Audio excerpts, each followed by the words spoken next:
Okay, so I'm doing this as a recording so as to not have to worry about interruptions and such. And I wanted to make a video. I've been thinking about uh, my personal history, the church I grew up in, the church history, all that kind of stuff. It's the common subject of discussion around this little corner. With the worship wars and stuff like that. And I am an advocate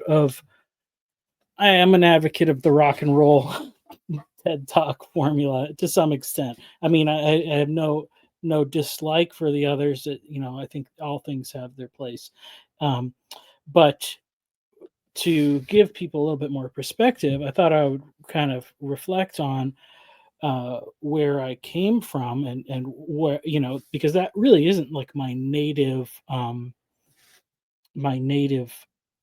form of worship in by any means.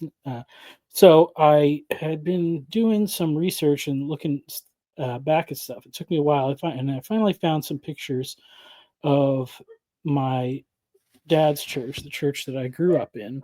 Um, let's see how to do it that way.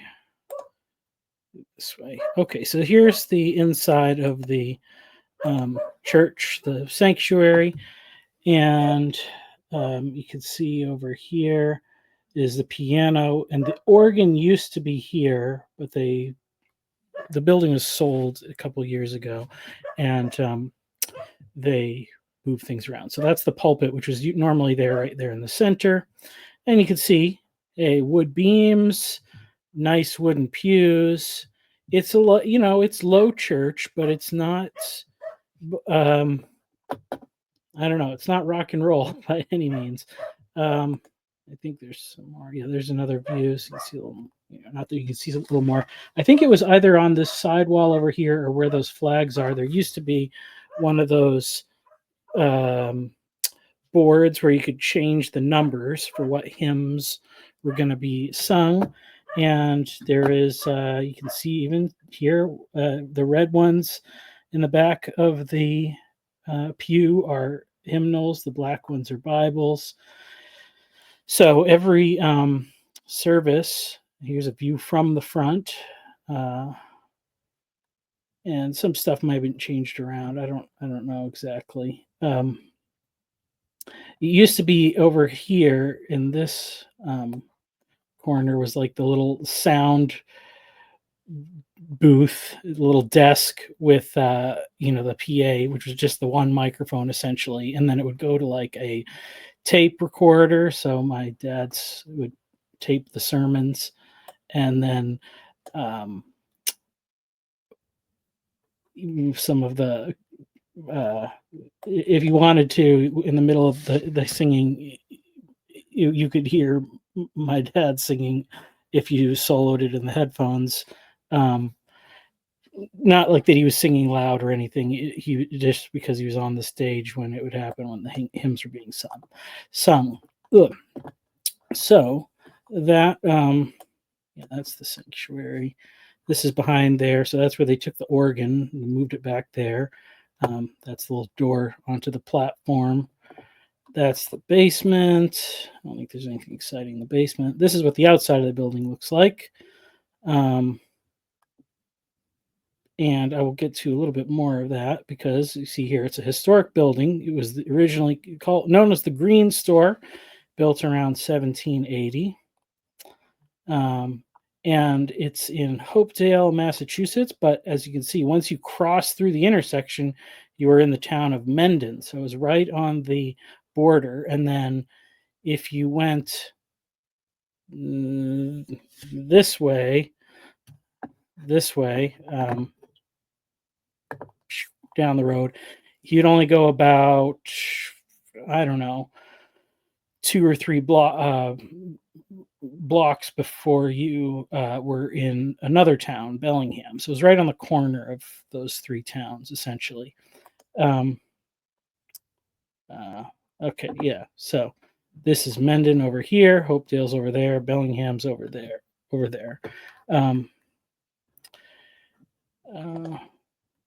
Yeah. And then they started doing some work on it at some point. So I believe what happened is that the people that built this, there was a historical house over here that got torn down. It's like an engineering firm now, and I believe, I'm not sure, but I think they own both buildings. I think they bought that one and this one. And then that building in the background is actually the home I grew up in, but it's been redone with new siding and stuff. I painted it, and then all that work went to nothing. Got replaced with vinyl siding. We noticed that a few years ago when we went back to visit, check things out. So, yeah, so there you can see Bellingham's that way, and here's the front door where you go in.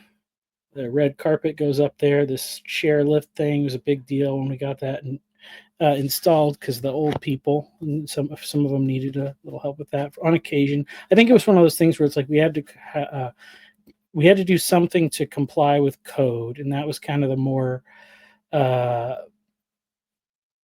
okay. So originally, yeah, because we had to comply with code. Originally, they had this thing in this metal box here, which is like a crazy little like army tank kind of thing, like a stretcher on treads that essentially like crawls up the stairs. And that was like the cheapest possible way to accommodate somebody who couldn't get upstairs, so that we could like meet the legal requirements. But then once some of the older people actually needed to make use of the thing every once in a while, they got a better chairlift thing. So, a little, it's weird. I never thought it was unusual at all because this is the church I grew up in. But the sanctuary was upstairs, and then you can see a little bit there in the background. So this was like the fellowship hall, and then yeah, okay. So here's the thing right there that used to be upstairs. That little placard where you could change the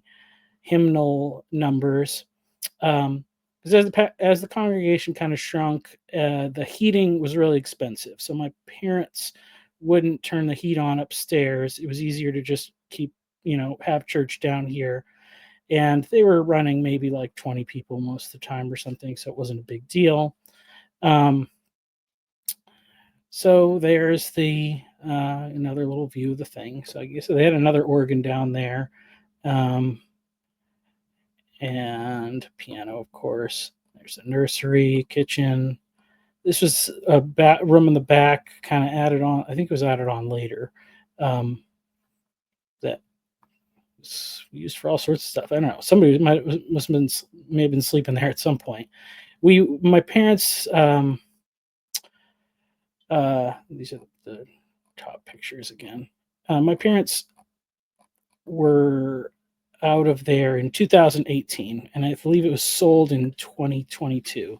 There was a pastor that came in for a while. They tried to find a replacement. I don't think he really worked out too well. There was another group that wasn't the main church that was also using the building to have their kind of like house church meeting on a different day of the week. But eventually,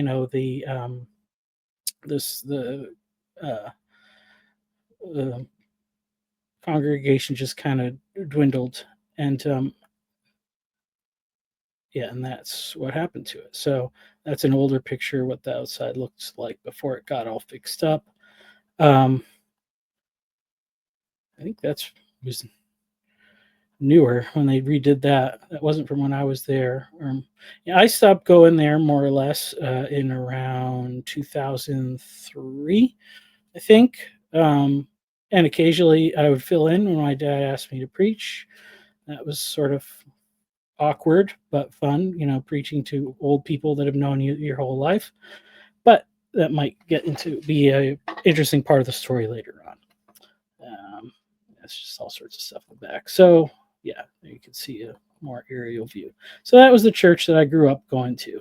And like going back to those pictures in the sanctuary, it was not a rock concert and a TED Talk. It was a simple liturgical service. There was an order of operations, with like, I don't know, a scripture at the beginning or an opening prayer. sing one hymn. There was a time of prayer requests that was basically like the longest thing because that was like the community chit chat time. Then there was like another hymn or something, or then there was the offering. After the offering, sang the doxology. Then there was the sermon, then a closing hymn and benediction. So, hey, I was a liturgy person there. Simple liturgy, but uh, that's what, low church, but still liturgical. So those are my liturgical bona fides there. Um, and yeah, I went there from around the time when I was like about 7-ish, I think, maybe. And then my dad took over being the pastor when I was like 10. And he was there close to like 25 years, I think. Um, so, Community Bible Chapel was the name of the church. Now, so I do remember one of the big changes was when the organist passed away, or a few years before she passed away. I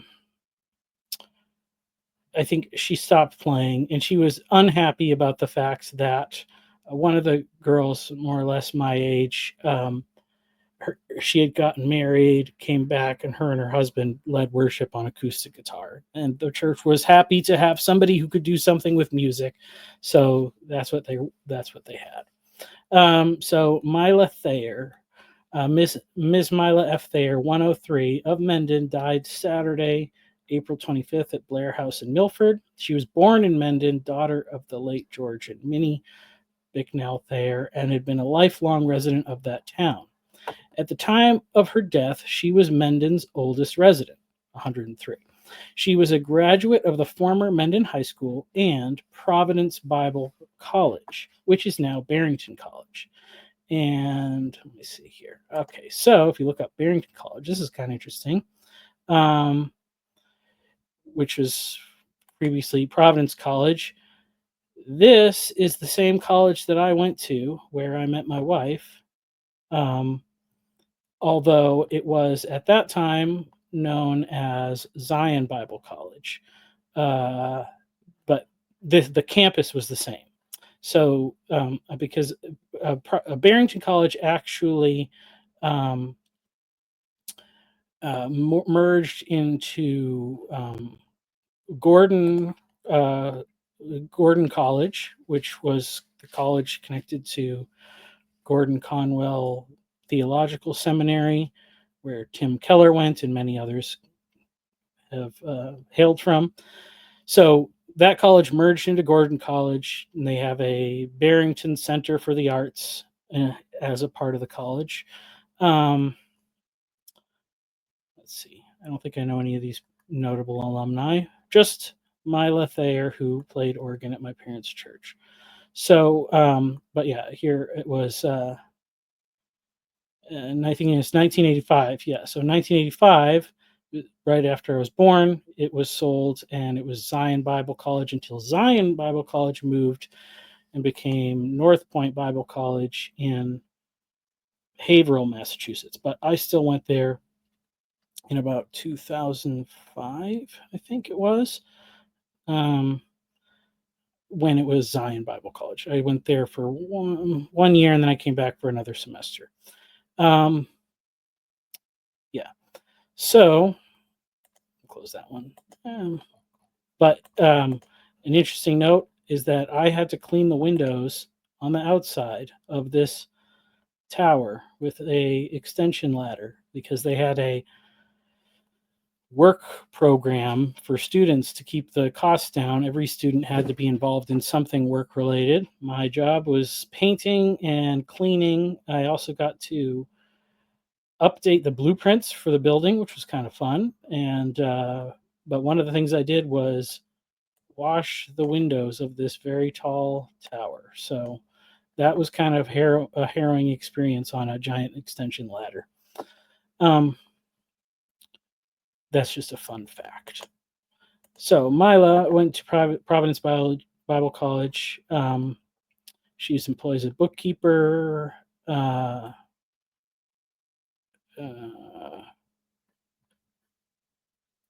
until she retired at the age of 80. Now, that might have been how old she was probably when, because if she died in 2009 at 103, 23 years earlier than that was before he was going there. So she was already retired when she went there. She earned her driver's license when she turned 60 years old. That's a fun fact.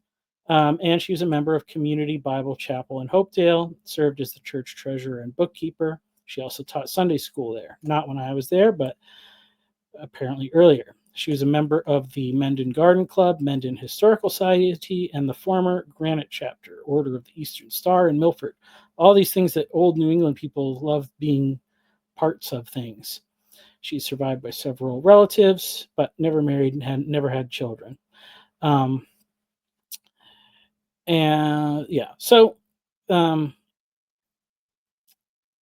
Donations in Mila's memory may be made to Israel's Hope, which was one of the missionary organizations that the church started supporting while I was there. So, I looked that up, I was thinking, when did she die? And just trying to piece things together. And then I started looking at some other historical stuff about the church. So the church was originally known as the Green Store. Here you can see Harmony Hall Green Store, built circa 1780, served as a general store from 1780 to 1917 and contained a post office from 1814 to 1914. Also was New England's first manufacturer of straw bonnets around 1810. The Chapel Association bought it in 1916 and has used it as a church ever since. So then this article, written in 1986, celebrates the 100th birthday of not the building is older, but the town of Hopedale. So Hopedale, the 100th birthday of the town of Hopedale is being observed this year. Although the town is young in comparison to other towns in the Commonwealth, it is rich in history. It was born out of a utopian dream of Reverend Adin Ballou, and it was founded on a socialistic concept. In April 6, 1986, Hopedale was incorporated as a town. Although the Draper family and its loom manufacturing business provide much of the history of the town, that area of town referred to through the years as South Hopedale is also rich in history. One of the oldest buildings in Hopedale is the home of Community Bible Chapel, which is located at the corner of Hartford Ave and South Main Street. The building is most commonly known as the Green Store. Through the years, as long as most can remember, the building was painted green, but in recent years it has had white siding and trim added to its exterior.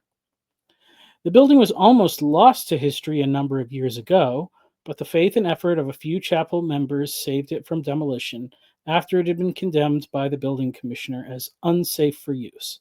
It was at the rededication of the chapel, after extensive repairs had been made, that Mila Thayer of Mendon, a long-time member of the chapel who also serves as organist, delivered a reading on the history of the building.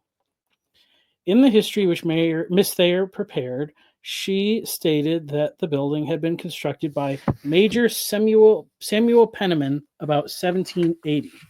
If that is the case, it enjoys the distinction of having been constructed during the Revolutionary War. Major Penniman owned a tavern to the east of the building.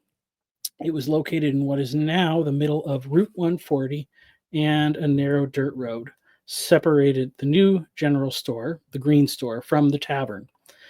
This area housed a thriving community. The old Hartford Turnpike, which is now Hartford Avenue, ran by the door and was the only direct route from the Boston colony to the Connecticut colony. So it was a store. It was a post office for a while. Sometime between 1846 and 1853, 16 people from the First Baptist Church in Bellingham formed the South Milford Baptist Church, because Hopedale wasn't a town. It was called South Milford. They occupied the second floor and installed pew boxes. I don't know if those are the same ones that were there. I'm guessing probably not. Yeah, probably not. But they occupied the second floor, installed pew boxes. Each head of the house had to buy his own pew for $5. So that was the way they did things back then. In the late 1850s, Samuel Gilbert bought the property and added the back section to the building. He closed the original stairwell and built an outside stair with a door at the top that remained until construction began in 1978. That's right, but okay.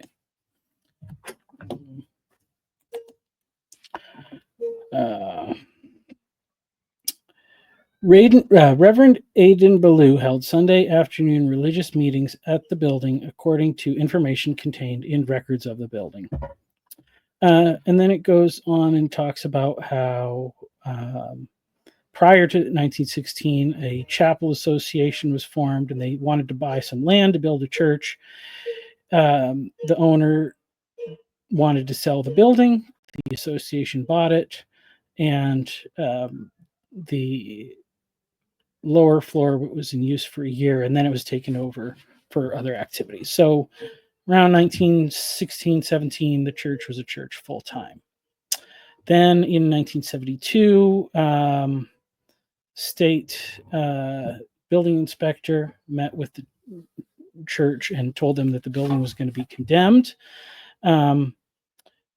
They were looking at trying to get repairs. It would be take down the building at a cost of $3,000 or rebuild it at a cost of $75,000. The chapel members held service at a neighboring Franklin Gospel Mission in Franklin, Massachusetts, while the building was in disuse. And the parsonage, which is located near the chapel, was put into use for services while the congregation prayed for a solution to the dilemma. So that was an interesting fact I didn't know, but the house that I grew up in was also, for a time, the church. Various laymen and ministers came to preach on Sundays, and in 1977, one who was Reverend Robert McDonald. He had a weekday ministry in Boston, but was free on Sundays. It was through him that things began to happen relating to the restoration of the building. Early in March of 1978, Pastor McDonald brought Ronald Boyd, who was both a contractor and a minister, to meet with chapel members. Boyd felt strongly that the building could be restored at a figure that could be accepted by the congregation. Plans began. Boyd, who lived in Weymouth, would move into the parsonage with his family in order to save time and money in travel expenses. He would preach on Sundays. On Christmas Day in 1978, 3 months after he had started the work, the first service since the building was condemned in 1972 was held in the building. The service was held on the lower floor because the upper level had not been completed. In 1982, the work was completed on the entire building, and because of the faith and prayers of the chapel members, the building stands as a proud reminder of its heritage. So, interestingly enough, that's an interesting guy there, Ronald Boyd, who was a contractor and a preacher. That's a strange, not such a strange combination, but it is kind of one that anybody who knows me would, see that as a sort of serendipitous thing.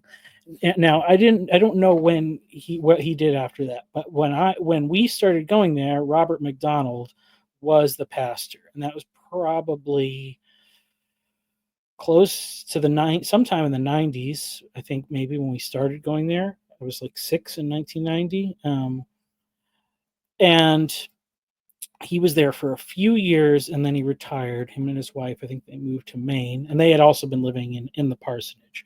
So Pastor Bob McDonald, as we said, moved on, and then my dad began to fill in for a while and ended up staying there for like 25 years. Through the process, he got ordained. He helped the church join a congregational denomination, and it had a steady presence. Families would come, families would go. The church never got huge or massive, but it was always there doing stuff. So that's just some interesting history. And then there was another link that I had found. Okay, so here you can see here is where it was under construction there, while Mr. Boyd was working on it, 1978.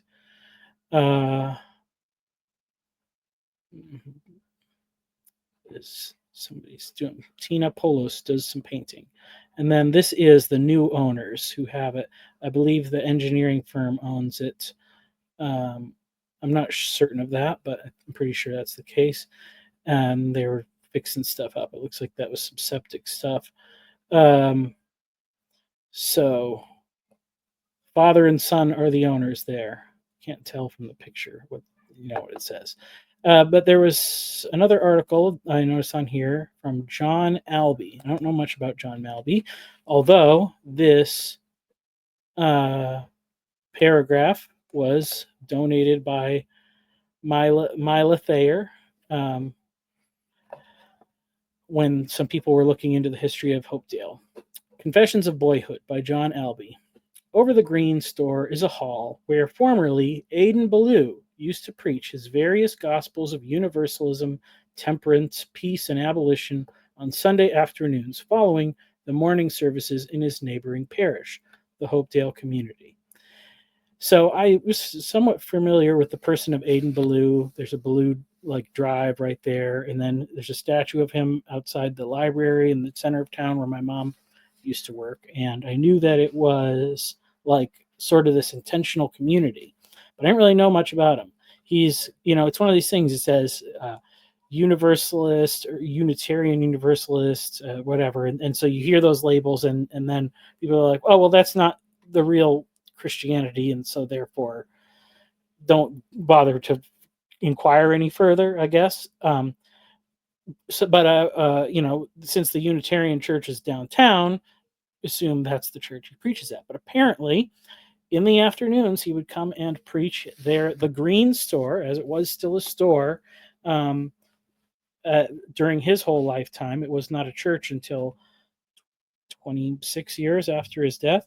But he would go up there and preach on a weekly basis or whatever.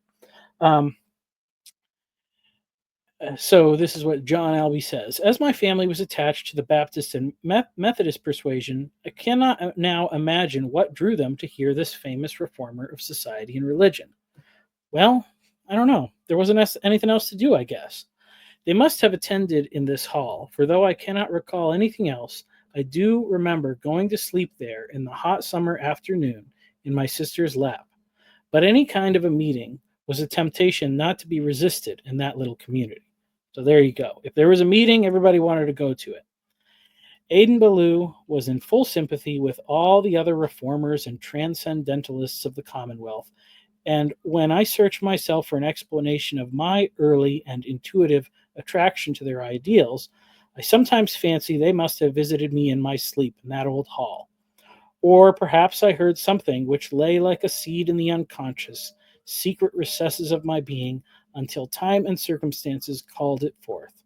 For I find it recorded that he fired his hearers with aspirations for grand objects and noble ideas.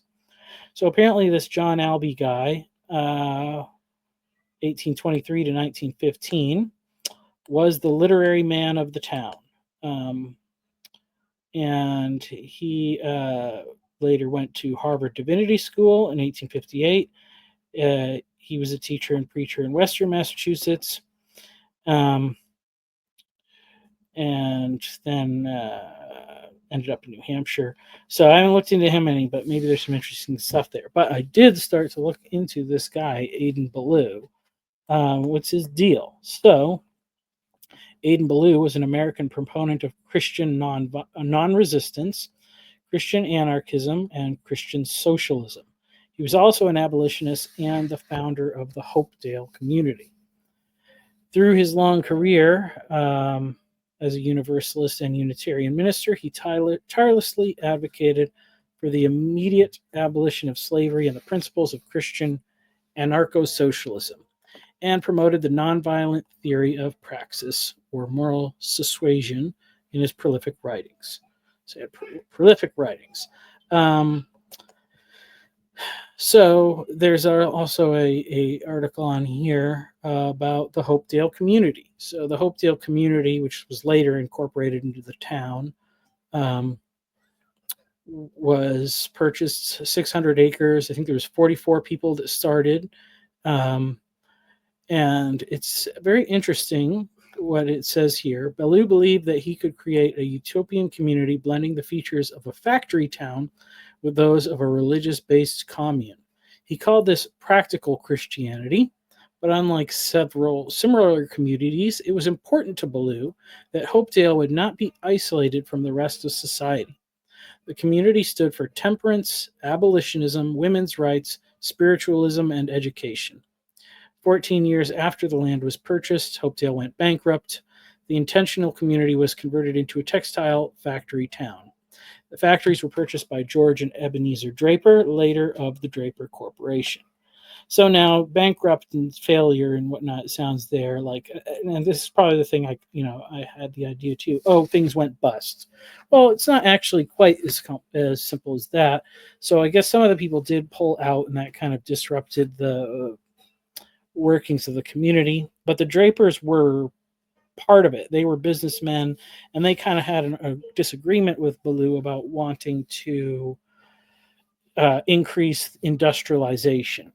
Well, essentially, they got their way because they founded the Draper Corporation. I didn't look at this article, but you can see there that is the Draper Mill, as it was known. And actually, they filmed. There's a weird Bruce Willis sci-fi movie that was filmed in there. I can't remember it off the top of my head. It might say it in the, who knows? It might say it in the thing. This is the street view. So this is downtown Hopedale.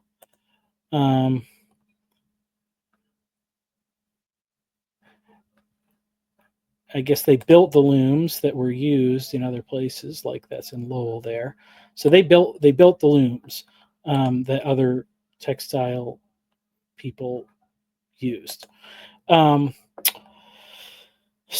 anyway, the town turned into more or less a regular town, but it was successful, and Adin Ballou remained there in the town as the pastor and continued until his death in 1890. So quite a long time. So that's just some kind of interesting stuff to know about the community. I thought the really interesting thing that stuck out to me, first of all, was this idea that it would not be isolated from the rest of the society. So his idea was that people would see Christian community in practice, practical Christianity. They would see it and they would want to join, or they would want, or really what he hoped was that people would use the example and start their own communities or implement the practices in other places, which to me seems like the right way to do things. But as I'm thinking about it, I'm wondering, like, okay, if how much did all these ideas of these different people soak into the buildings where I was living and being all the time? I don't know. Maybe that's how why they seem like they make sense to me. But I wanted to learn a little bit more, and I went and I purchased a copy of this is essentially his biography. It's his memorial of Adin Ballou, containing a biographical sketch, some accounts of the funeral services, tributes from friends, and condensed notices of public press. Also, a sermon written by himself to be read at his own funeral. I didn't read the sermon yet, but I did read the biographical sketch, and I thought that was pretty interesting. So I have not read this book yet, but I did purchase this book. So this statue is outside the library in Hopedale. Adin Ballou, Practical Christianity. And on the back cover, it says some interesting things. This is a quote from Leo Tolstoy. For 50 years, Ballou wrote and published books distinguished by the clearness of their thought and eloquence of exposition. One would have thought Ballou's work would have been well known, and the ideas expressed by him would have been either accepted or refuted, but such has not been the case. And that's apparently in the kingdom of God is within you. So, Adin Ballou, 1803 to 1890, was a pacifist, socialist, abolitionist, and founder of the utopian community of Hopedale, Massachusetts. Unlike many other reformers of his time, Ballou did not abandon his pacifist principles during the Civil War. This was like a big deal. His other big book is the one about Christian non-resistance. So, like, while many people were abolitionists, and many people believed both in being abolitionists and in like non-resistance or non-violence or something like that. But then once the Civil War came, essentially, the people were like, "Well, looks like we got to use violence as the answer." And I don't know. I'm not sure if that was absolutely the case. Maybe some of that was. Maybe we are dealing with some consequences that came from that. Who knows? The Hopedale community was based upon pacifism and practical Christian socialism, a form of socialism that, unlike Marxism, had a place for private property and personal initiative. Now, he was born before and died after Karl Marx. They led very different lives as far as like their personal health and well-being and temperament. And I wonder if, especially considering those last parts, a place for private property and personal initiative, perhaps we would have been far better off if Adin Ballou's ideas had gained a bit more traction than Karl Marx's. But maybe it was the proximity to being in Europe that gave him the advantage in those countries that were closer to having a revolution.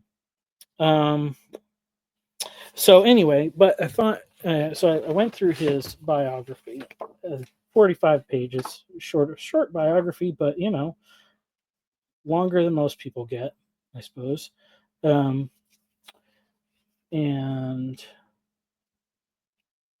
wanted to pull out some interesting things. So, okay. So first, his family, beyond all reasonable doubt, was of Norman French origin. Though early transplanted to English soil. One Adin Ballou is said to have been a marshal in the army of William the Conqueror and to have fought in the memorable Battle of Hastings, October 14th, 1066, receiving from his chief, in recognition of his services, extensive estates in the subsequent division and distribution of the lands of the kingdom.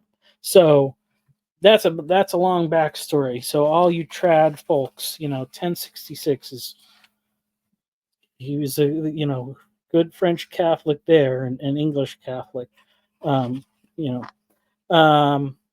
They came to New England. Adin Ballou, one of his ancestors, came with Roger Williams in the founding of Providence, Rhode Island.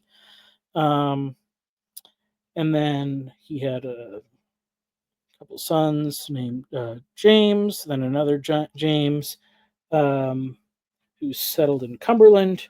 This James was succeeded by his son Ariel, the father of a second Ariel, who married first Lucina Comstock and had 6 children, and second Adilda Tower, by whom he had 2 more, both of them sons. Adin Ballou was the elder of the last mentioned and was born in April 23, 1803. So he was the 7th son. So that's a spooky thing, maybe. I don't know. I'm skipping ahead here and stuff. So, he grew up on a farm, kind of poor kid, whatever. But his father, thrifty yeoman that he was, in carrying the products of his farm to Providence and disposing of them there, had as a customer Reverend Dr. Messer, then president of Brown University, who manifested such much interest in the family of this itinerant vendor of vegetables and fruit, inquiring of him from time to time when he was going to send one of his sons to college. Returning home, he would repeat, with some exhibition of parental pride, the conversations he had had with the learned president. To these narrations, the boy Adin listened with profound interest, hoping his father would be persuaded to yield to the solicitations of his questioner, and that he himself would be the one whom the good fortune involved would fall. So he really wanted to go to college. At some point, he asked his father. His father at first seemed inclined to grant the request, but finally refused it, saying, "I am too much in debt and cannot afford the expense." So were the hopes and aspirations of the youth in that direction blasted forever in their bud. So then it goes on about how he was more or less self-taught. There was a school there that taught like 6 weeks in the winter, and he went as much as he could, but he was just always wanting to learn as much as he could. Anytime he had the opportunity for self-improvement, he would go for it. And then later on, around the time he was 10 or 11, I think it says, a great revival, however, or Reformation as it was called. So his parents, there was not a church-going family at this point, but then a great revival or Reformation, as it was called, took place in the neighborhood when the lad was about 11 years old, a part of a movement which extended through the larger portion of northern Rhode Island, resulting in the conversion of his father and mother and several older brothers and sisters, all of whom united with the church then newly organized under the auspices and in the fellowship of the Christian Connection, as the denomination styled itself. So this is during the Second Great Awakening, and you just have to point out, here is a historical precedence for having a cheesy name to your church. It's 200 years ago, and it was, so it's not like it's a novel thing. 200 years is plenty old enough for for people that are picking their denominations on the internet. Christian Connection didn't stick for long though.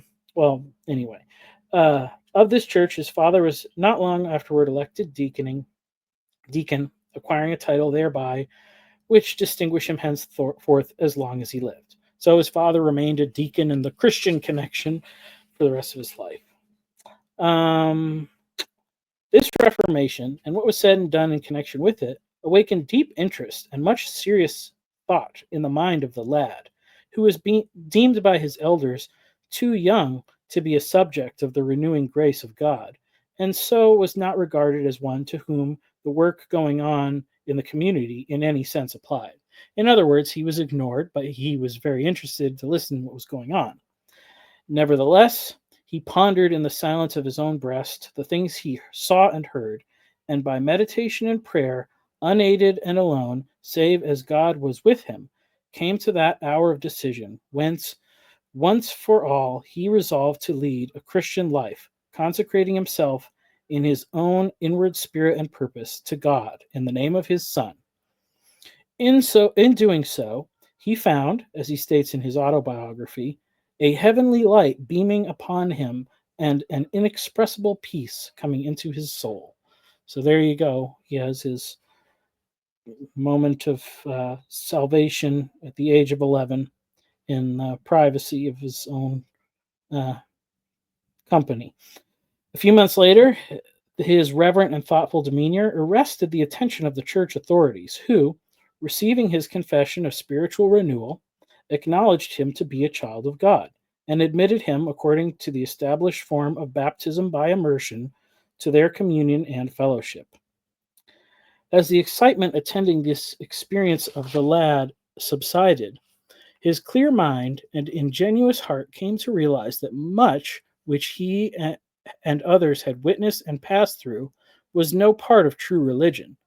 That step that he had taken was, at best, only the beginning and not the end of the Christian life, and that there was to be a long and severe conflict, a war of many battles and fluctuating successes, before the spiritual side of his nature would hold securely the scepter of power in his being. Nevertheless, he did not shrink away from that warfare and abandon his chosen purpose, but girded himself for it, entering it with a courageous heart, fighting valiantly and conquering gloriously in the end. So, essentially, he didn't just say like, "Oh, well, I'm saved now."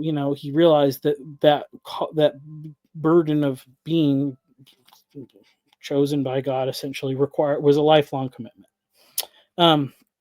His interest in religious things continued, and he put himself under somewhat severe regimen of self-discipline, Bible study, pious reading, meditation, and prayer, in order that there might be developed and strengthened within him the higher attributes of his nature, the nobler qualities of the Christian character and life. The death of two of his older brothers when he was in the 14th year of his age affected him deeply, giving to existence a more serious and a more sacred aspect than before. And then he kept attending church. His father, ministers would come, they would stay at his house, he would listen to them. All this stuff was going on. And then, this is the next exciting thing, when about 18 years old, the youth, already displaying much of the maturity of a ripened manhood, had a second religious experience. So get ready for some woo, which produced much the same effect upon his career in life, to turn it into a new channel that the one before referred to had upon his personal character. Okay, so this second experience, was career focused, essentially. In the darkness of the midnight hour, on a certain occasion, when, alone in his chamber and wholly awake, as he always averred, he saw, as in a vision, the form of one of his older brothers, then for 5 years a dweller in the spirit world, slowly approaching his bedside.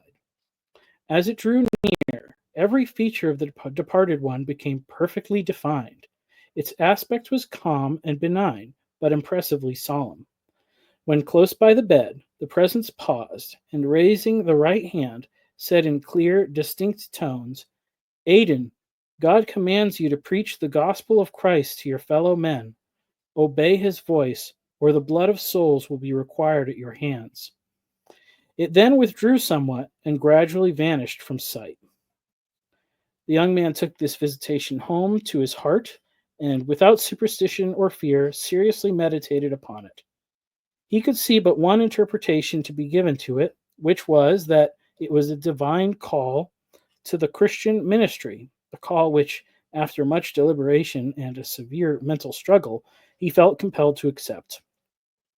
He did so against his own natural inclinations and in contravention of all his cherished hopes and previously laid plans for his coming years.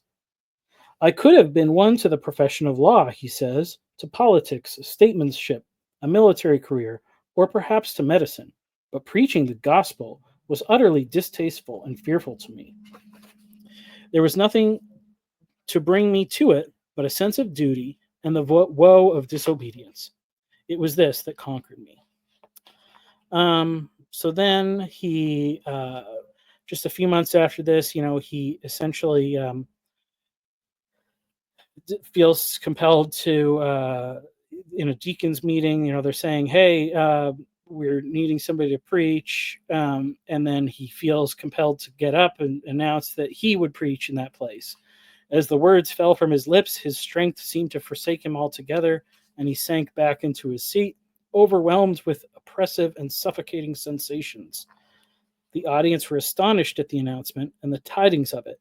When the meetings was over, spread like wildfire through all the region round about. As a consequence, when Sunday came, the sanctuary was crowded to overflowing.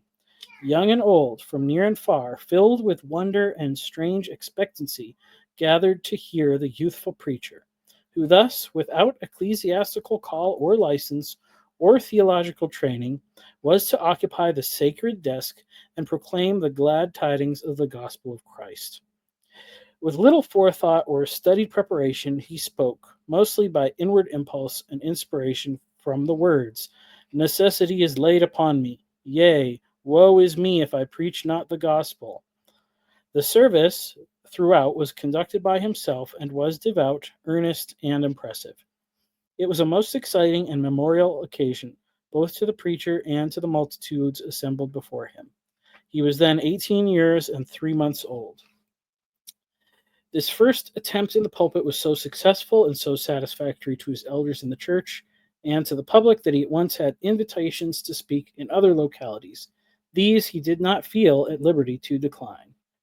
So Then he got, ordained by the Christian Connection, or whatever, Connecticut Christian Conference, I think it says here. So he's going over there. And at that time of ordination, young as he was, he had a very definitely formulated religious belief expressed in 12 distinct declarations.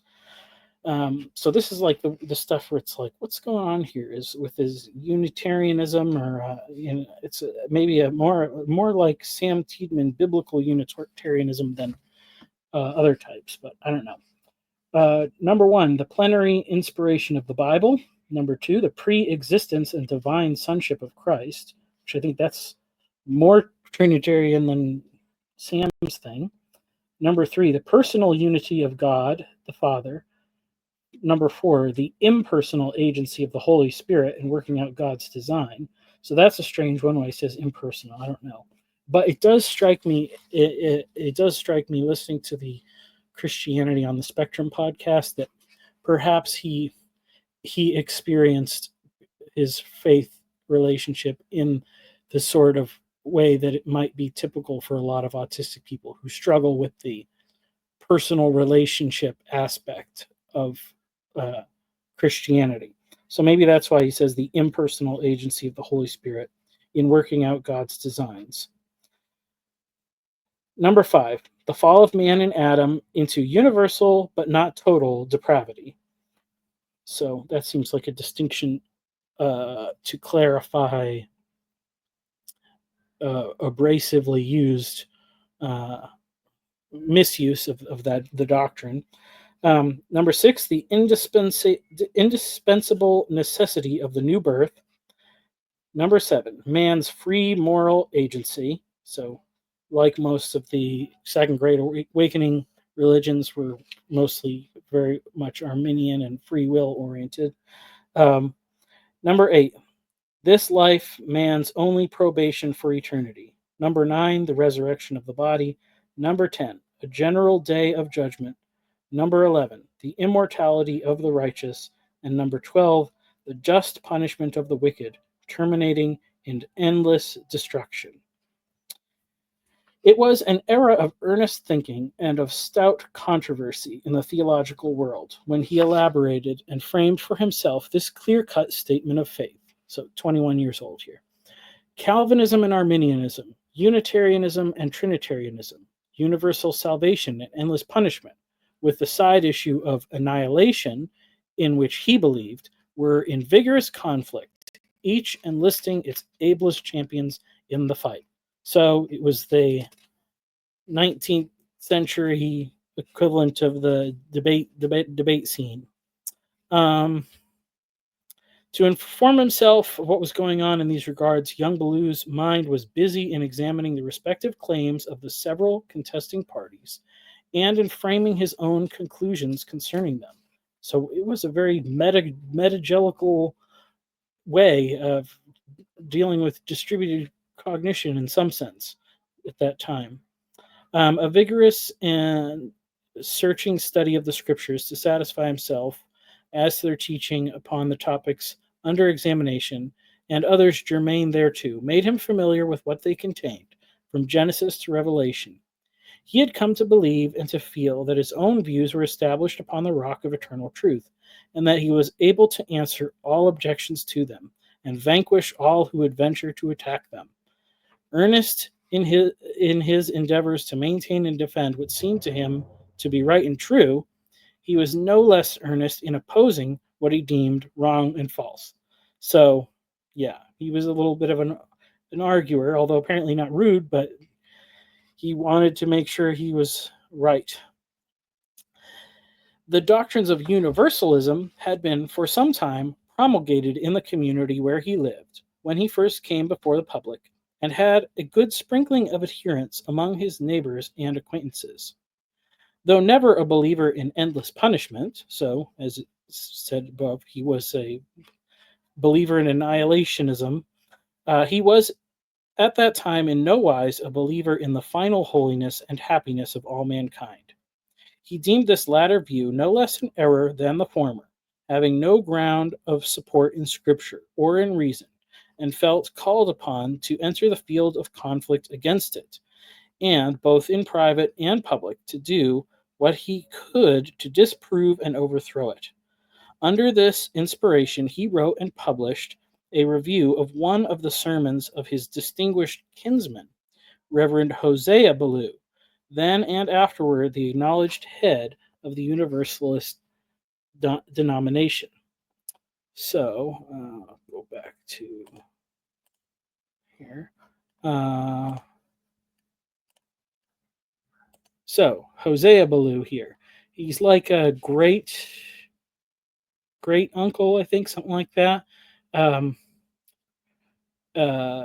Essentially, and he was a preacher up in Vermont, New Hampshire, and Massachusetts, 1771 to 1852. So 30, he was only 35 years older than him, but I think he was a great uncle.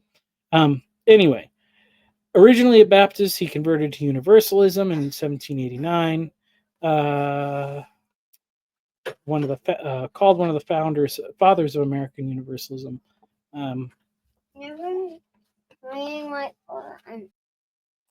Okay, so with Hosea Ballou, the interesting thing, his beliefs here, Ballou has been called the father of American Universalism, along with John Murray, who founded the first Universalist church in America. Ballou, sometimes called an ultra-Universalist, differed from Murray in that he divested Universalism of every trace of Calvinism and opposed legalism and Trinitarian views. As he wrote, real happiness is cheap enough, yet how dearly we pay for its counterfeit. Ballou also preached that those forms of Christianity that emphasized God as wrathful, in turn, harden the hearts of their believers. It is well known and will be acknowledged by every candid person that the human heart is capable of becoming soft or hard, kind or unkind, merciful or unmerciful, by education and habit. On this principle, we contend that the infernal torments which false religion has placed in the future world, and which ministers have, with an overflowing zeal, so constantly held up to the people and urged with all their learning and eloquence, have tended so to harden the hearts of the professors of this religion that they have exercised toward their fellow creatures a spirit of enmity, which but too well corresponds with the relentless cruelty of their doctrine, and the wrath with which they have imagined to exist in our Heavenly Father. By having such an example constantly before their eyes, they have become so transformed into its image that, whenever they have had the power, they have actually executed a vengeance on men and women, which evinced that the cruelty of their doctrine had overcome the native kindness and compassion of the human heart. So, if you're looking for somebody to trace back the doctrine of being mean is the only sin, you can probably trace it to Hosea Ballou, and I'm guessing that he never considered his own distaste and hatred that he had towards the Calvinists and other legalist preachers. So there you go. There you get Kumbaya to its fullest logical conclusions in Hosea Ballou. So this is the guy whose arguments Adin is researching against. Reverend Ballou, then and afterward the acknowledged head of the Universalist denomination, he counted himself able to meet every argument that could be urged in defense of that form of faith, and to silence all its advocates. Nevertheless, while studying the subject in its various aspects and bearings, with a point of view of fortifying himself as an opponent at every possible point, and of adding arrows to his quiver as a good soldier in the warfare against it, he found arising in his mind, he knew not how, and greatly to his surprise, some doubts whether, after all, he was in the right. As he continued his inquiries, his doubts were confirmed rather than removed. though for a while they took no definite form, and exerted no very decided influence upon him. About this time, a friend put into his hands a work entitled Winchester's Dialogue upon the Universal Restoration, which I'm going to look that up later.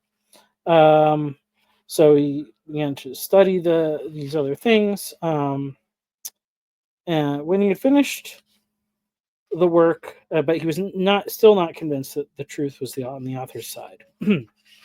When he had finished the work and undertook to frame an argument against the conclusion it maintained, he found it had revealed to him one weak point in his own cherished view of the final consummation of all things, a defect in his own reasoning which he had never discovered before, the significance and gravity of which he could not deny or thrust out of sight.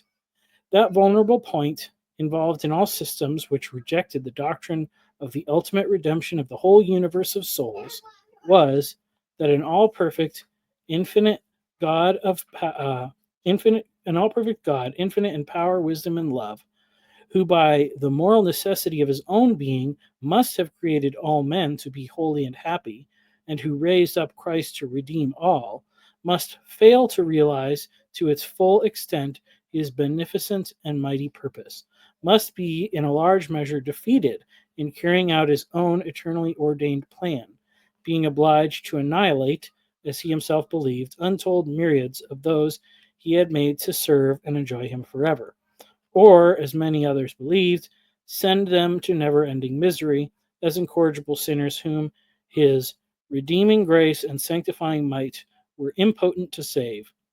At this difficulty, now for the first time made known to him, he paused and pondered in profound and reverent thought. The more he paused and pondered, the more perplexed and troubled he was, the more he saw that the position hitherto maintained by him in all sincerity and confidence was not as secure and impregnable as he had supposed. Desirous of getting at the truth and agitated by great mental anxiety, he set himself to the task of canvassing by patient investigation the whole subject in question, in the light of scriptures, reason, the moral sense in his own breast, and the infinite perfections of God.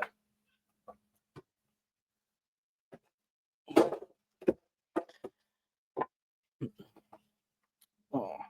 He was surprised, startled, almost confounded by the disclosures thus made to him. The strain upon his nervous system increased in rigor and intensity, until, in agony of spirit, he went by himself and poured out his soul to God with all the fervor and depth of feeling of which he was capable, crying for light, for satisfying assurance, for peace. As he prayed, the light came, the heavens seemed open to him. All doubts vanished. An inexpressibly sweet influence flowed into his soul, the glorious idea of the final triumph of good over evil, of a universe of undivided holiness and joy, shone with majestic splendor before his spiritual vision, and his heart was filled with transports of delight. So there you go. So then he became a Universalist. Some of his kindred and friends, greatly grieved at first, turned against him, becoming at length indignant, hostile, implacable. His father, after trying in vain to convince him of his error, severely rebuked and condemned him, and, scarce knowing what he did, threatened to disown him as his son. The young man's reply was, "If I have no father on earth to care for and protect me, I have one in heaven who has promised never to leave nor forsake me, and in him will I trust." Charges of heresy were preferred against him in the church and denomination to which he belonged, and he was, as before stated, excommunicated from membership and deprived of his license to preach under the auspices of the Christian Connection. So there you go. He got excommunicated and stripped of credentials. Thrown out of all his former religious associations, he sought sympathy and fellowship from the Universalists, with whom he was now in full accord upon the great question of human destiny, and was welcomed with fraternal cordiality and manifest joy. But, though agreeing with them entirely in respect to the final issue of things under the divine government, the ultimate redemption and happiness of all souls, he did not accept the then prevailing teaching of that body, and especially of its principal preachers and prophets, that all sin and its consequences were limited to earth and time, to the present state of existence.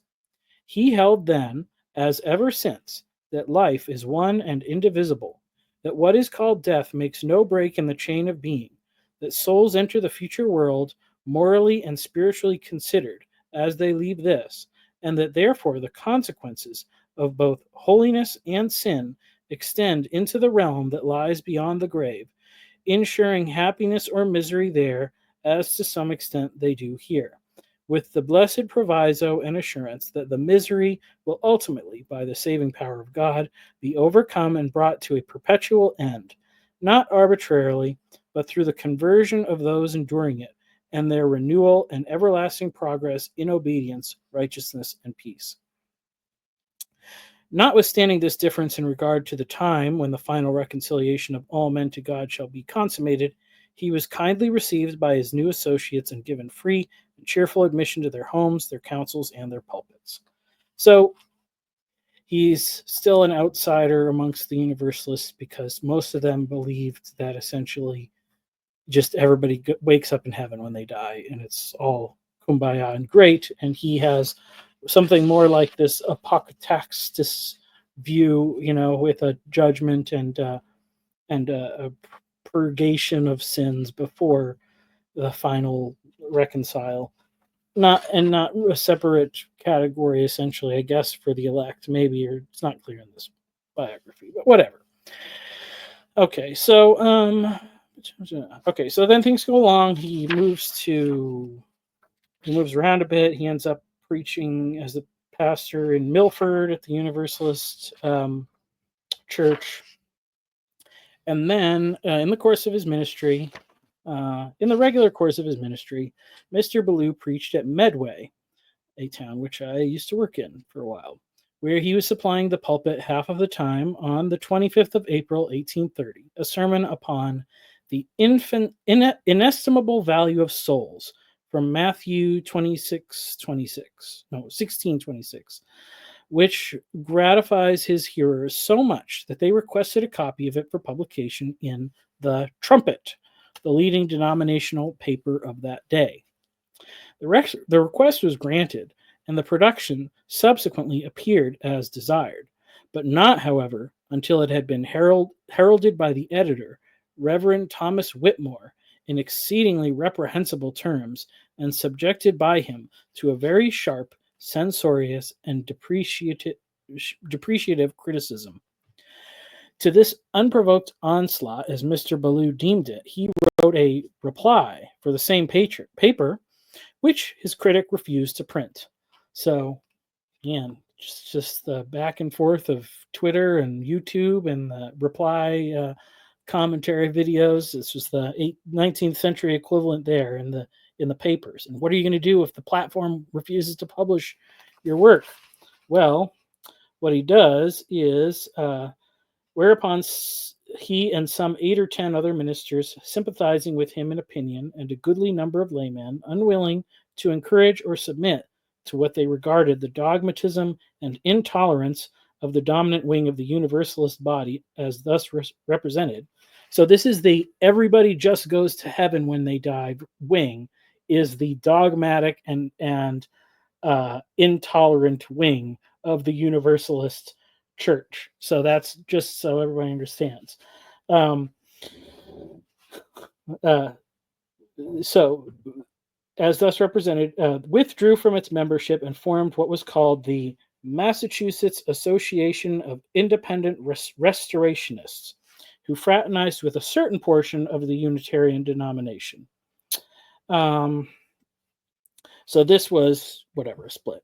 After some years of the conflict died away so far as any outward show of hostilities was concerned, though it is but a matter of justice to the truth and to the facts of history to say that time and providence have amply justified the restorationists in the doctrinal positions assumed by them. Even the Universalists themselves, by a majority approaching unanimity, at the present day occupy the same position as they did in regard to the main question involved in the matter at issue.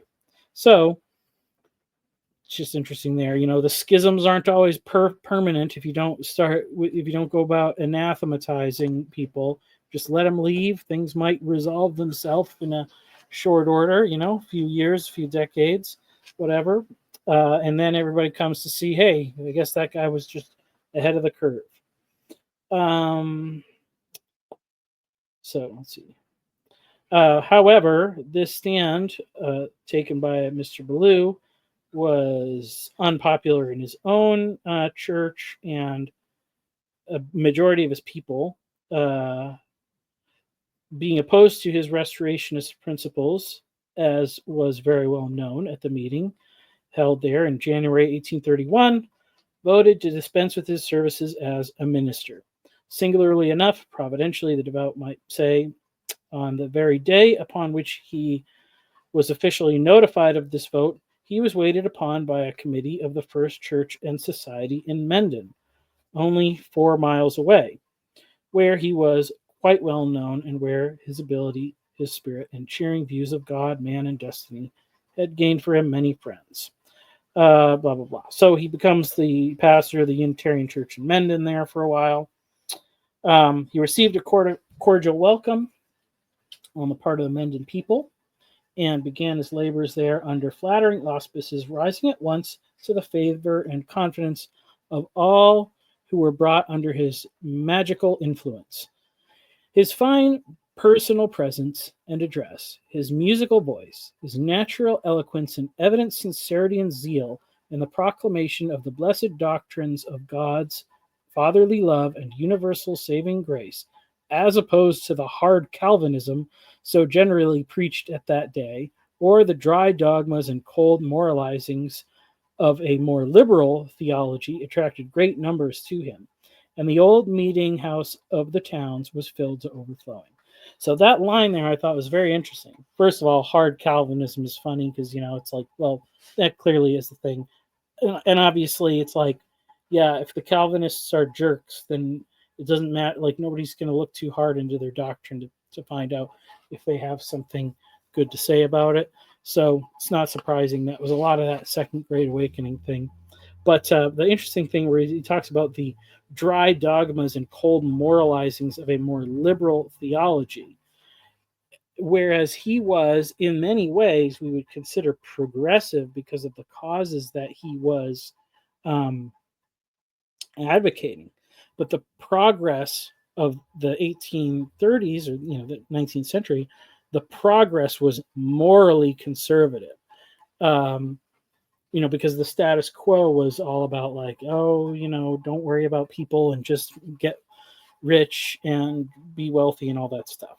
So it's just an interesting aside. Up to the date at which Mr. Ballou had now arrived, he was engaged very largely in the field of theological investigation and warfare. So prior to this time, theology was his big thing. And that was what he argued about, the doctrines a lot. He had examined from time to time, as he advanced in life, the great leading questions agitating the religious world, such as pertained to the being, character, government, and providence of God, the office and work of Christ, the nature and destiny of man, redemption, atonement, retribution, existence here and hereafter, and all important collateral subjects, and had entered earnestly and heroically into the defense of the several conclusions to which he had been brought. He never at any time shrunk from exposing, rejecting, fighting, to the best of his ability, the errors and falsehoods, the superstitions and delusions, which, in the name of divine truth, had deceived and hallucinated the minds and hearts of men, and wrought mischief in the world.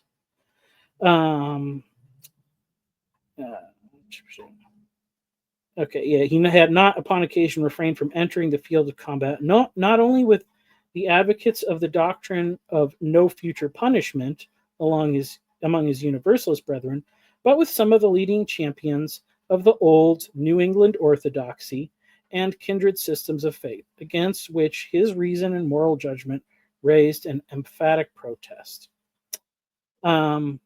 So I put a note there in thinking that in some ways it's like the modern epistemology is very clear because there's not a lot of room for the humility. It is propositionally based, in the logic and the reasoning of stuff. So it's just that's the level it stays at, I guess. But it was a different time. They hadn't invented postmodernism yet.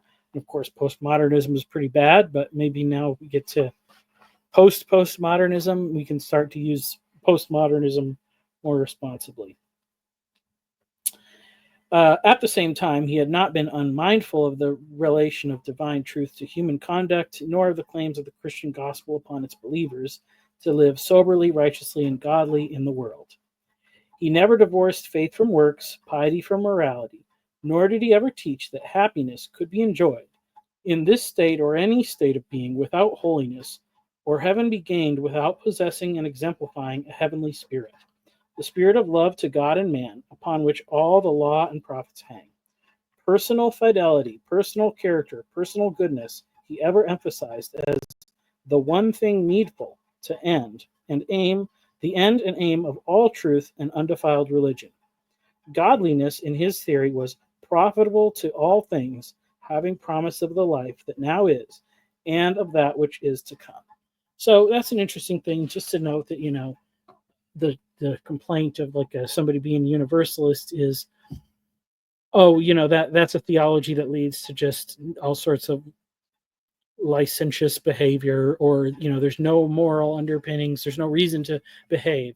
And he very much argued against that view of universalism, the one espoused by his uncle and many others. But it also, hey, that also was probably present in a lot of these other traditional systems of Christianity. The chosen frozen of New England Calvinism, as they say. If people were, I am the elect, of course I am, and doubling down on just doing that, never examining their behavior, never questioning, there was not a need for improvement. So, it's just very interesting how circumstantially, the temperament of the time and you could see at various times those positions would flip as to like which group is the ones really serving God. And it's not, you can't just boil it down to doctrine, because any doctrine can be expressed in a bad way, and then the opposing doctrinal stance is being executed by someone who is living in a sincere desire of serving God, well, then they're that's going to seem like they're correct. So, it's so interesting because I just don't think we talk about it that much, but you really can't divorce, like, what's the best theological argument? The best theological argument is someone who loves God. That is a better argument for whatever they espouse than the logic, the scriptural exegesis, etc. So as I've continued to read this, I feel like, well, writing off Adin Ballou because he was universalist and possibly Unitarian was not, that was selling him short.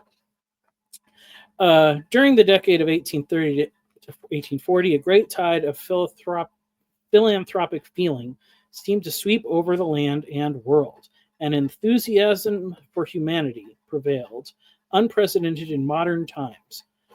What may be called perhaps the humanitarian era resulted from causes operating on both sides of the sea, was inaugurated. And so then it goes through the social movements that were happening that he was involved with. Mr. Ballou very naturally became at an early day profoundly interested in this phase of Christian activity, and as each more marked and practicable feature of it was brought to his notice, he examined it carefully, and when he found it worthy of acceptance, became its adherent, its advocate, its champion.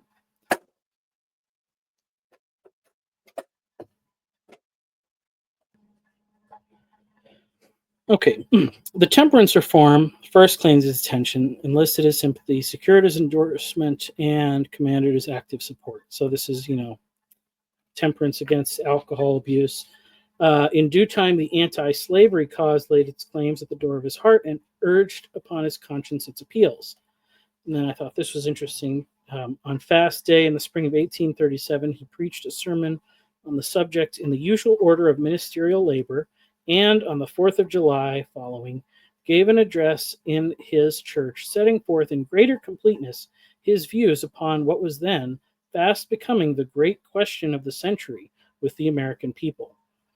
The latter was a masterly production, ranking high in the literature of the cause it was designed to serve.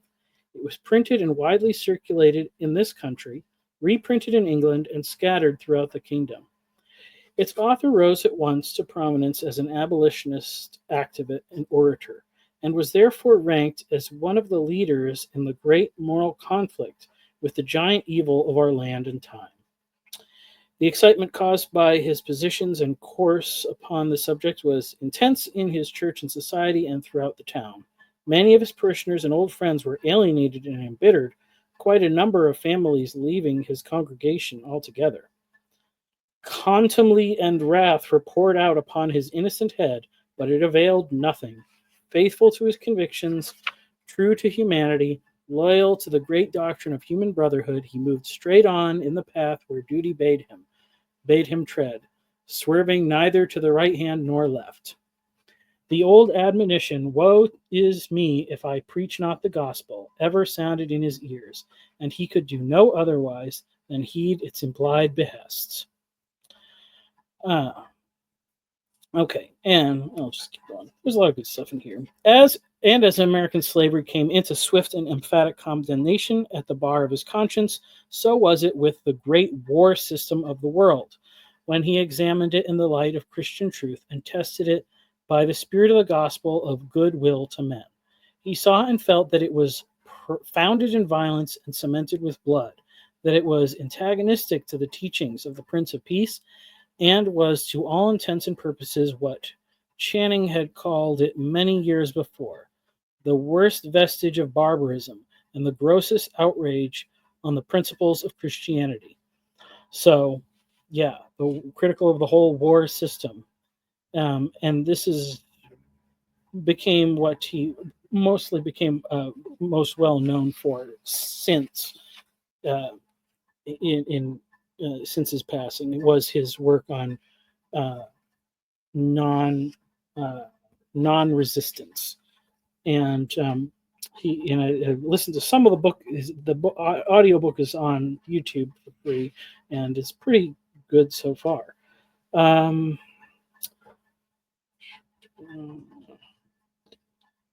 Okay, and so then no cry of suffering, needy humanity, hailing from whatever source it might, went unheard of him or unresponded to, so far as voice or pen or active service of any sort could answer it.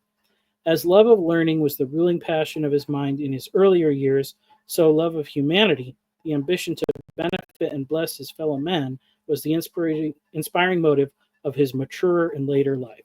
So yeah, I guess he was an SJW in some ways, but his cases were a lot more clear cut, and he was on the right side of pretty much all of them, I think. It was under this inspiration, and to ensure the end thus indicated, that he projected, and by the cooperation of sympathizing friends, secured the establishment of what was known in its day as the Hopedale Community. This was an attempt to unite all special reforms in one great comprehensive movement for the suppression of human ills and the promotion of the welfare of all classes of people, to reorganize the personal and social relations of men and place them on a Christian basis, to bring all human interests and affairs into subservience to and harmony with the law of love to God and man. In short, it was to inaugurate the kingdom of heaven upon the earth. So, interestingly enough, looking at his reasons for founding a community, it's not like some of these other ones where it's like, let's get away from the world and do our own weird thing or whatever. Like, he very much wanted to do it as to be an example, and he was putting skin in the game. He wanted to put his ideas to the test. What he thought was like, hey, God's word seems like it has better ways to do this thing, so let's give it a try. Um,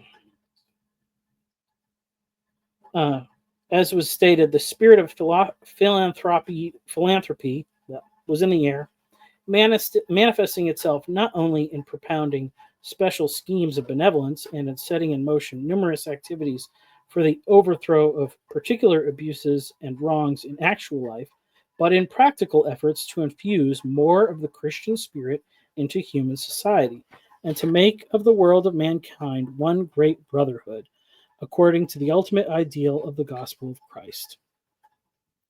And then, talks about several other philosophers and people were also experimenting with these sorts of things. I think you can compare it to some of the stuff that was going on with the Dutch resurgence in Kuiper. He went a different way, but getting Christianity. First, it was reintroducing a Christian way of thinking about history through Groen van Prinstener, and then Kuiper brought the Christian message back into school and government and things like that. The Hopedale community was but one of a large number of experiments in this country and elsewhere in this general direction and behalf. It was unlike all others, however, in important respects. Unique, original, sui generis. It was virtually the creation of Mr. Ballou, the fruit of his genius, his humanity, his love of justice, order, harmony, his power to draw people to himself, to inspire them with his thought, to mold them to his purpose, and his ability to organize and reproduce his ideals in practical life. The development of this scheme to the realization of this new order of society, of this embryonic kingdom of God, in which the principle of each for all and all for each should be practically illustrated. The individual not being lost in the general mass, nor the common good sacrificed to an extreme individualism. Its projector and founder devoted the best years of his life. So, leaving the Menden Parish in 1942, that's where he went with a few like-minded men and women, 44 people to start, I believe, to go live it out. The place was christened Hopedale, a name expressive of the expectations entertained for the undertaking and for humanity. He toiled with his hands and with his brain. He attended to a multitude of details incident to the first stages of such an enterprise. He did whatever came in his way to do to secure a foothold for the experiment and make it a success. No task was too severe, no work too menial or arduous, no denial too irksome for him to endure. Only so be it he could serve the noble end in view, show mankind the better way, and benefit the world. He started a paper in aid of the cause he had espoused, called The Practical Christian, which he was editor-in-chief for 20 years. He traveled far and wide, preaching, lecturing, conversing, in exposition of his views, and in promotion of the work in hand. He wrote and published a large volume entitled Practical Christian Socialism, which is the book from which this is derived. This got more or less or something, I don't know. But basically that's the book.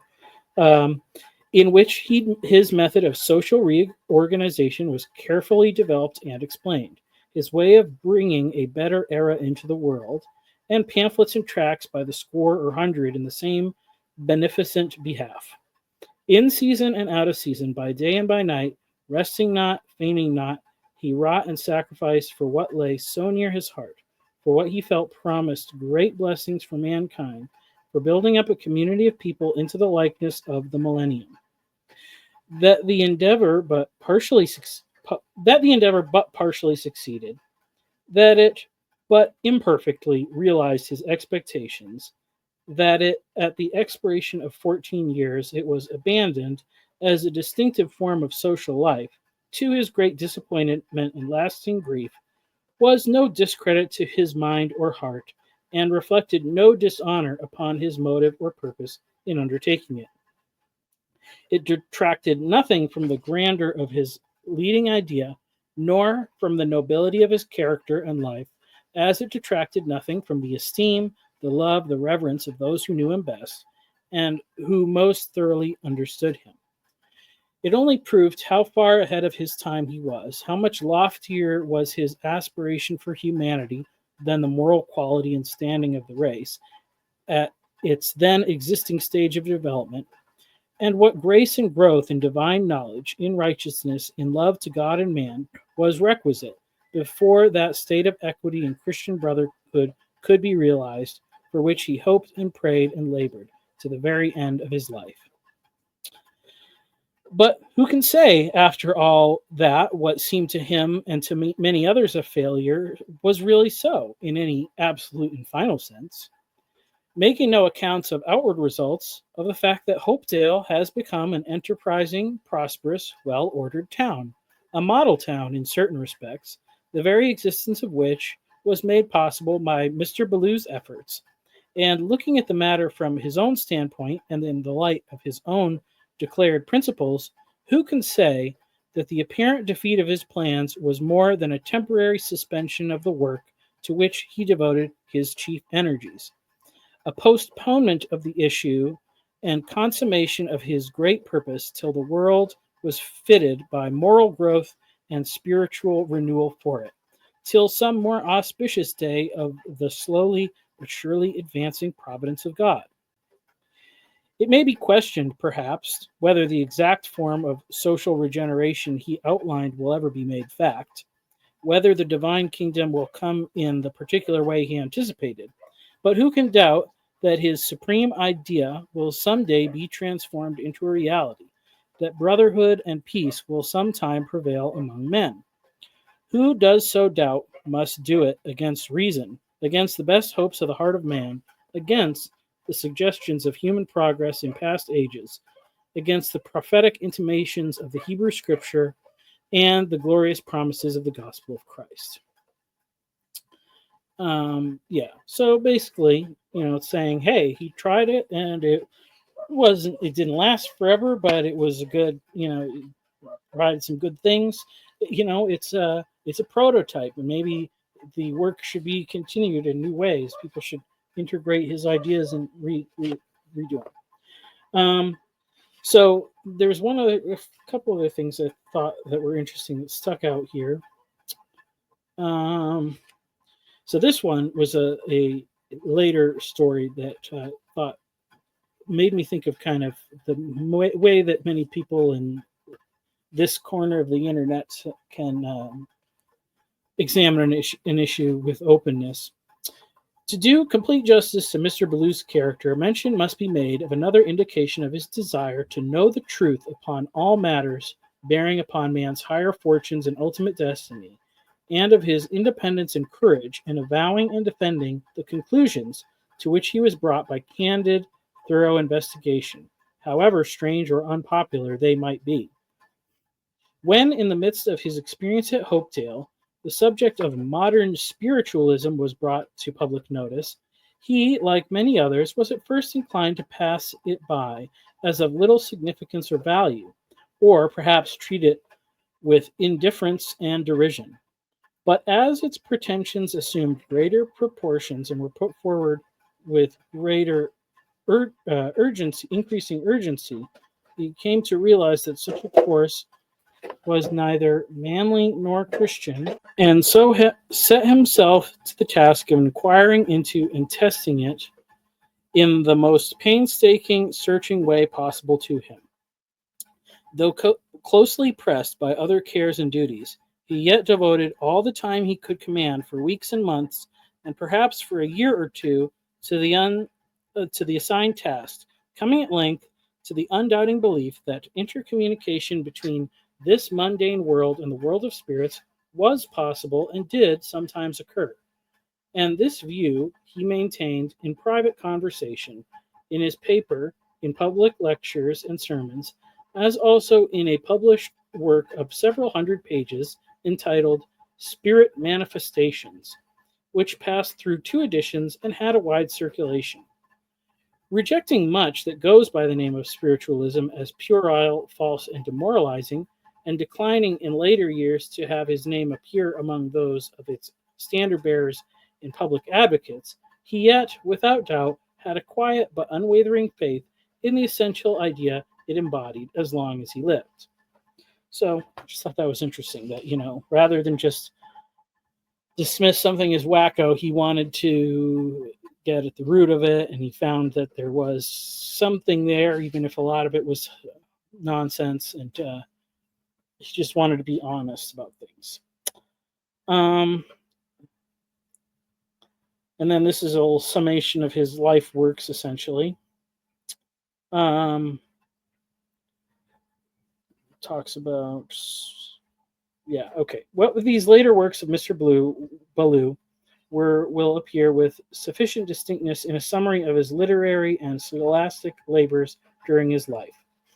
He delivered an unrecorded number of sermons and lectures, presumably 8,000 or 9,000 in all, officiated at 2,606 funerals, solemnized the marriage of 2,398 persons, edited a religious paper under different names and auspices for more than 30 years, and wrote and prepared for the press 3 large octavo volumes, one entitled Practical Christian Socialism, containing 654 pages, issued in 1854, A History of Milford, 1,150 pages, issued in 1882, and A History of the Ballous in America, 1,324 pages, issued in 1888, the last 2 requiring 6 years of time each. Also, several smaller works, Christian Non-Resistance, Life of Adin Augustus Ballou, Spirit Manifestations, and A Monitorial Guide, published at different dates many years ago. Primitive Christianity and Its Corruptions, Volume 1, published in 1873, together with pamphlets and tracts numbering several hundred. His more recent works awaiting publication are Primitive Christianity and Its Corruptions, Volumes 2 and 3, History of the Hopedale Community, his autobiography, not quite completed, which will make a large volume of probably not less than 1,000 pages, and also numerous reviews, dissertations, essays, criticisms, and other papers on important themes ready for the printer and subject to the disposal of his executors. Replete indeed with activity were the years of his earthly pilgrimage.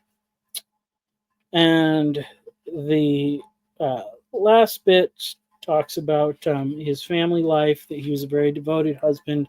He had his first wife passed away. They had 2 children, I believe. So he had one daughter who lived to adulthood and married. His first son was died when he was 10 years old. Then his first wife passed away. He remarried, and his second wife had a daughter that passed away at 3, and then a son who died at 19. So that's pretty tragic to have lost those children. None of them are, all of them to have known for quite a bit of time. But everyone's said about that he was a very devoted family man, that is he a model of discretion, domestic order, and executive industry, a constant minister of good in her family and neighborhood, an intelligent counselor in all emergencies, and a sympathetic companion in all high aims and endeavors. So that's what was said of his wife. Over 60 years they were married, him and his second wife. And then the rest of it's kind of just about his last days, and a lot of people that came out to appreciate him. Like, he was very well loved in the community. So even after his little social experiment ended in I think 1856 or something like that, he lived until 1890, and he stayed the minister there almost till the last year of his life. And was, like I said, preaching all over, including in the upstairs hall in the afternoons of the church that I grew up going to. So, and it's just interesting to know, like, what, that the same, this stuff is happening, like, in what I thought as a small town, not that important, but there is things going on, and maybe the numbers are, it's not like, becoming the most famous person or reaching the huge multitudes, but when you tally up the end of someone's life and look at, thousands of marriages, thousands of funerals, and many more thousands of sermons preached and books written and all this stuff, and still willing to do all the work, the menial tasks. Growing up on a farm, you never lost that, pitched in when it was necessary. And yeah, so it's interesting. He's slightly known in some communities. His work about non-resistance seems to be like the thing that he's most well known for. Um, his ideas on Christian socialism totally got uh, overtaken by Marx's ideas. So that's kind of sad, because obviously whatever he had in there, I haven't read the book yet, but I'm sure it's better than Marxism. Um, and yeah, just somebody who lived a good life, always tried to live by principles, very devoted to the truth, didn't flinch when it cost him friendships and things like that. But clearly, somebody, it seems, that was very dedicated to serving God, even if it's maybe in ways that are like, you can't, he has marks that you might check off on a list that certainly made me want to write him off in the first place. But it's interesting to know that there's a lot more going on there. So that is just an interesting story, and it's kind of interesting how so many themes and things have kind of resonated with my own thoughts, my own experiences, in that tale. So I don't know.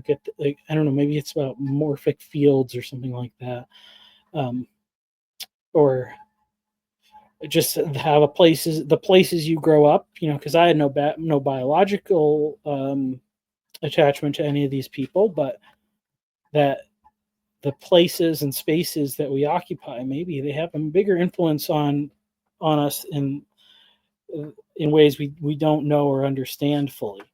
So anyway, hope people enjoyed this, and I'm sure I'll share some more stuff on this later on as I do some more reading.